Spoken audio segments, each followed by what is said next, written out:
Shady Grove, my little love. Shady Grove, I know. Shady Grove, my little love. I'm bound for the Shady Grove. Here's a song that honestly I don't know whether this originates in the New World or the Old, but it's been hanging about for some time. It's a popular part of bluegrass repertoire, obviously, probably made popular by Doc Watson, I guess. I'm actually going to play this in the same key as him. It came to me as a suggestion on my channel from a loyal subscriber, Calpoker21. Thank you, it's an excellent idea. He pointed me towards a couple of performances by Shelley Colvin, and then also a particularly flamboyant version by Billy Strings. Obviously this is right in Billy's wheelhouse. So yes, excellent suggestion, thank you very much. I'm going to play something like Doc Watson's original, but a bit slower, I reckon. He's playing this in D minor, which is an excellent key for folk instruments, lots of open strings on mandolin, banjo, guitar and fiddle, of course, that work in D minor, but with a capo on the 5th fret.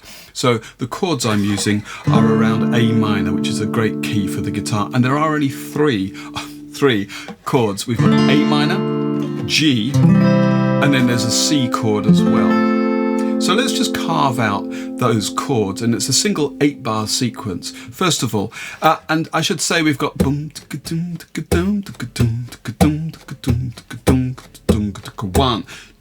1, 2. Very much a strong sense of 2 beats to the bar. So 2 beats only of A minor, 2 beats of G, and then 2 whole bars of A minor.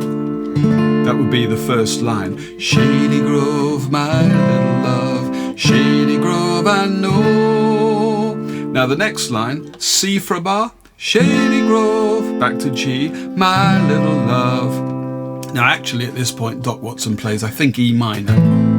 Bound for the Shady Grove. But I'm going to subvert that a little bit. I have the freedom to do that. I'm going to play a single beat of A minor, a single beat of G, and then end up on A minor. So the whole of the chorus, Shady Grove, my little love, Shady Grove, I know, Shady Grove, my little love, bound for the Shady Grove. Now, even if you're playing this at a slower tempo, you want to get the sense, at least, of a bit of momentum, a bit of texture. So I'm going to strum in 16ths. That is to say, my 2 beats in the bar are each divided into 4. Daka-tiki, daka-tiki, 1, 2.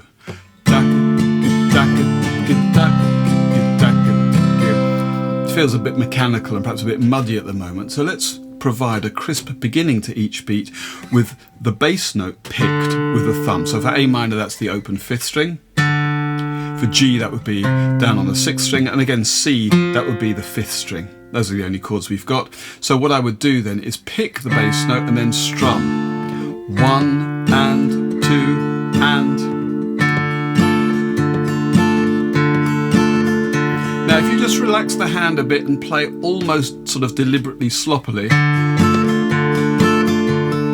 going to naturally incorporate those up strums as well. It's already better. Shady Grove, my little love, Shady Grove, I know, Shady Grove, my little love, bound for the Shady Grove. Okay, that's a good beginning. We could also add, of course, alternating bass to this. I've got a lovely video on alternating bass. It's not very difficult to incorporate.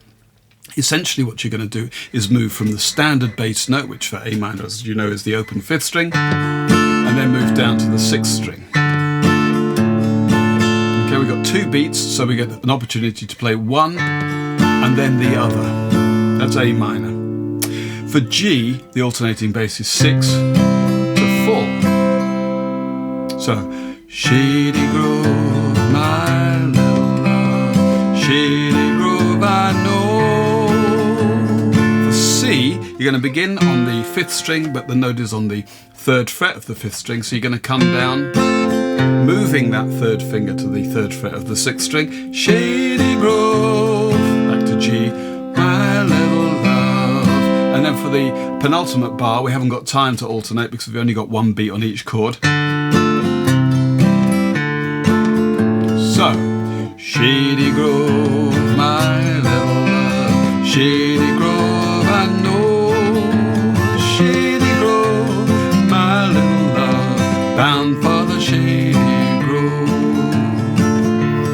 And that's, you know, endlessly sustainable, that kind of thing, and it gives you everything you need, a crisp beginning to the note and then a bit of texture too. Maybe we should look at some picking. Now I'm going to use a fairly simple Travis picking pattern here. I say simple, but Travis picking is quite a deep subject, too deep to take a big dive into here. I have covered a couple of Ava Cassidy songs, her version of Gordon Lightfoot's Early Morning Rain, where she uses, and she plays it beautifully, a straight Travis picking pattern. And then also her version of the folk tune Wayfaring Stranger, which she also plays as if in A minor. I think the capo's elsewhere. But I'm going to play pretty much what she plays there, not because I'm copying her, but because what she's doing is a really pure Travis picking pattern. And that's what I want to get started on. So take a look at both of those videos. You'll find there's plenty of things that you can incorporate into your version of this song. For A minor, this is the typical pattern. I'm going to play the open fifth string with my thumb, and then the thumb is going to come up to the fourth string. And that's just going to alternate like that. Okay, you need to get that under your thumb. And then in between, we're going to have fingers picking the notes on the second and third strings. Typically in Travis picking, we won't play the top string unless we want to incorporate an extra melody note, and then the third finger comes into play. But for now, we're going to have our picking fingers on the second and third strings, my first finger's on the third string, second finger on the second string, and the basic pattern is going to be this: picking the bass note, then the upper note, so the outer two notes together. We might call that the outside pair. You sometimes hear it referred to that way. That's the fifth string with the thumb, second string with the second finger, and then the inside pair. That is the fourth string picked with the thumb, and then the first finger picks the third string.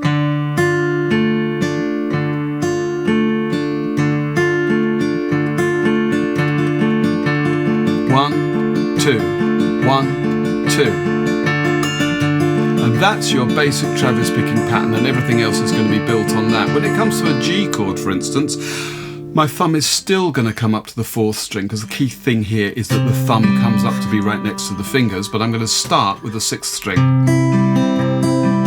That kind of idea. You know, you can do worse than just sit watching the telly with a guitar endlessly, if you live on your own, just practicing that, until it feels like a real habit, so you don't really have to think about it. The C chord, the thumb is back on the fifth string. 5, 4, 5, 4. There are lots of other things that you could do, but if you're new to Travis picking, this is how you want to begin. Okay? So we could just sing a chorus with this basic pattern. We are going to change things up in a moment. Shady Grove, my little love, Shady Grove, I know. Shady Grove, my little love, bound for the Shady Grove. Okay, now beyond the basic Travis picking, we can also incorporate the alternating bass that we looked at when we looked at the strumming. That would be for A minor, fifth string to sixth string. So this means that the thumb is going to go 5, 4, 6, 4.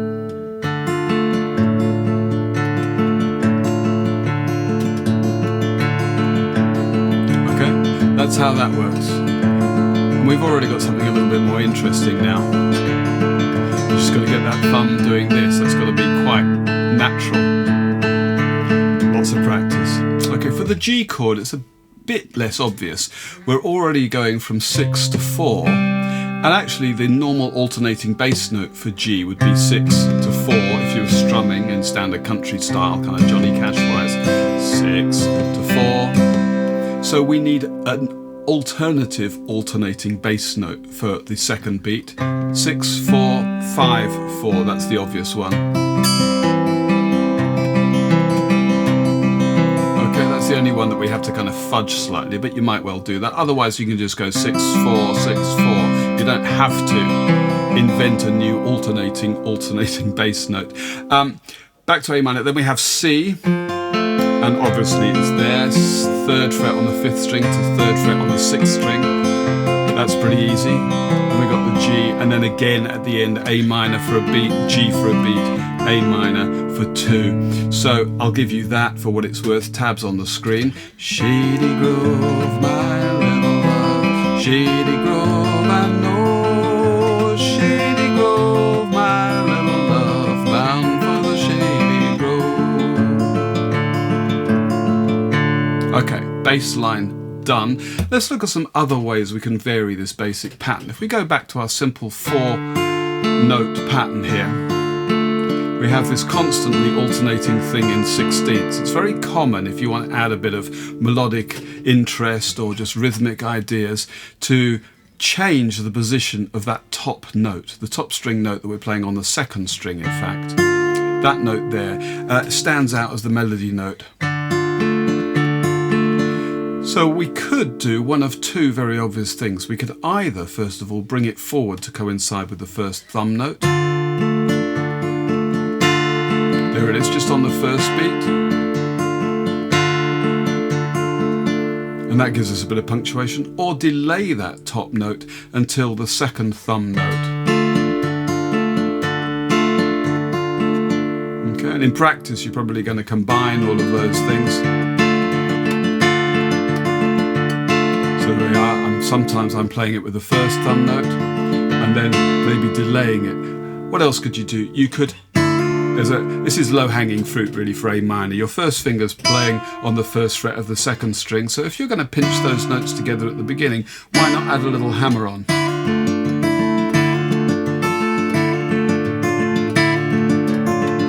I've covered another folk song that isn't actually up on YouTube yet called The Parting Glass, and I've got lots of this kind of thing. Adding that little hammer on there, that works quite nicely. And of course you could come up to the top string if you wanted to with that third finger. Lots going on there. And to borrow something from the Wayfaring Stranger, there we are. I'm putting a note down on the third fret of the bottom string. Just like that. Bum, bum. So you see it really starts to come alive, and we can add, I mean you could go overboard, but and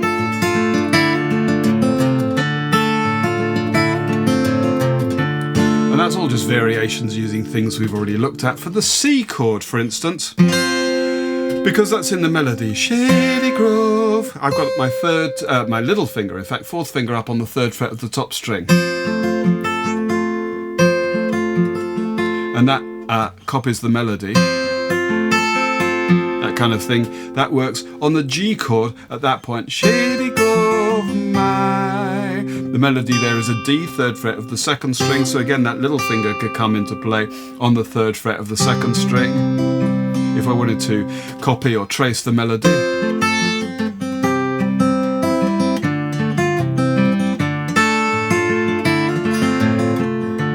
So no end of things if you wanted to create a more instrumental, more interesting version of this. One little thing that occurs to me, again this is, I say, low-hanging fruit, but this is kind of an obvious thing to do. Coming out of the first line of the second line, Shady Grove, my little love, Shady Grove, I know. Okay, this is the House of the Rising Sun, or hundreds of other songs going from A minor up to C, passing through B, which is the second fret of the fifth string. Shady Grove, I know. So at the end, bum, bum, 2, and I'm playing the open fifth string on A minor. Then I've got a note here on the second fret of the fifth string. Let me see if I can put all of that together, or some of it. Shady Grove, my little love, Shady Grove, I know. Shady Grove, my little love, bound for the Shady Grove.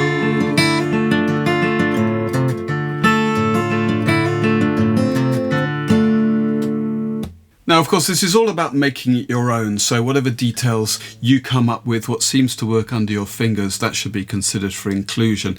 When I was messing about with this, I came up with this little twiddly bit here. It's not original to any other version of this that I've heard, but I'm sliding up with my third finger Might use my little finger, but probably third finger on the second string from the 3rd fret to the 5th fret.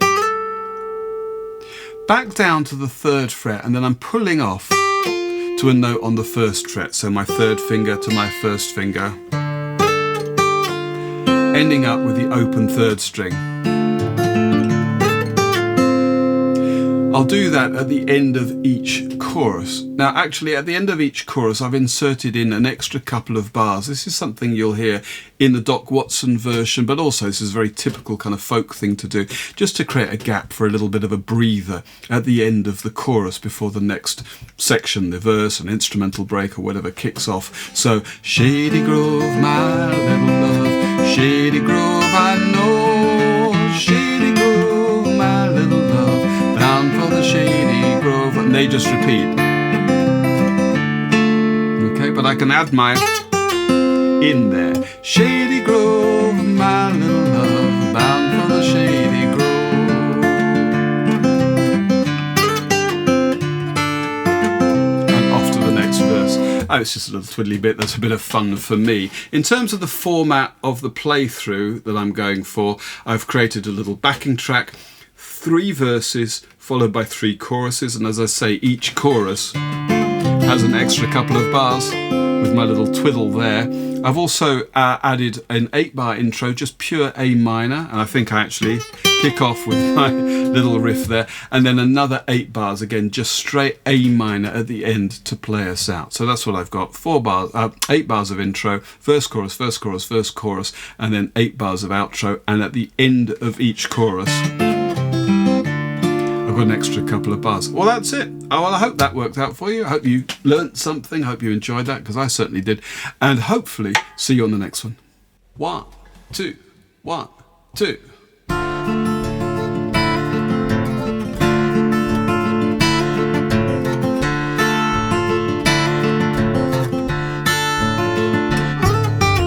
Wish I was in Shady Grove, sitting on a rocking chair. Bother me, I'd rock away from there. Shady Grove, my little love, Shady Grove, I know. Shady Grove, my little love, bound for the Shady Grove. Wish I had a banjo string made of golden twine. Every tune I'd pick on there, I wish that she was mine. My little love, Shady Grove, I know. Shady Grove, my little love, bound for the Shady Grove. Peaches in the summertime, apples in the fall. If I can't get the one I love, won't have none at all. Shady Grove, my little love, Shady Grove.